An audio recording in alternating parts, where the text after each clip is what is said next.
Cherthala government girls higher secondary സ്കൂളിലെ പ്രവേശനോത്സവം ശ്രദ്ധേയമായി. പരിപാടിയിൽ വെച്ച വിവിധ മേഖലകളിൽ മികച്ച വിജയം നേടിയ വിദ്യാർത്ഥികൾക്ക് അനുമോദനവും നൽകി. പുത്തൻ പ്രതീക്ഷകളുമായി Cherthala government girls higher secondary സ്കൂളിലേക്കെത്തിയ വിദ്യാർത്ഥികളെ വാദ്യമേളങ്ങളുടെ അകമ്പടിയോടെയാണ് സ്വീകരിച്ചത്. 2026-27 അധ്യയന വർഷത്തെ പ്രവേശനോത്സവത്തോടൊപ്പം തന്നെ വിവിധ മേഖലകളിൽ മികച്ച വിജയം നേടിയ വിദ്യാർത്ഥികളെയും അനുമോദിച്ചു. ചടങ്ങിന്റെ ഉദ്ഘാടനം മുനിസിപ്പൽ ചെയർപേഴ്സൺ എസ് സോബിൻ നിർവഹിച്ചു.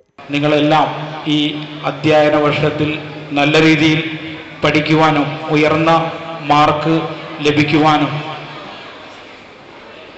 അധ്യാപകരെയും രക്ഷകർത്താക്കളെയുമെല്ലാം ബഹുമാനിച്ചുകൊണ്ട് നല്ല രീതിയിൽ പഠനം പൂർത്തീകരിക്കുവാൻ ഈ വർഷം നിങ്ങൾക്ക് നല്ല രീതിയിലുള്ള വിജയം കൈവരിക്കാൻ സാധിക്കട്ടെ എന്ന് മാത്രം പറഞ്ഞുകൊണ്ട് ഞാൻ ഈ യോഗം ഉദ്ഘാടനം ചെയ്തതായി അറിയിച്ചുകൊണ്ട് നിർത്തുന്നു. നന്ദി, നമസ്കാരം. PTA പ്രസിഡന്റ് PR ഹരിക്കുട്ടൻ അധ്യക്ഷത വഹിച്ച ചടങ്ങിൽ വിദ്യാഭ്യാസ standing committee chairman Tomy Abraham മുഖ്യപ്രഭാഷണം നടത്തി. സാഹിത്യകാരൻ ഷാജി മഞ്ചേരി മുഖ്യാതിഥിയായി പങ്കെടുത്തു. Ward councillor Beena Aji, PTA vice president Ratheesh PS, SMC chairman D Salji, principal NK Harikumar തുടങ്ങിയവർ സംസാരിച്ചു.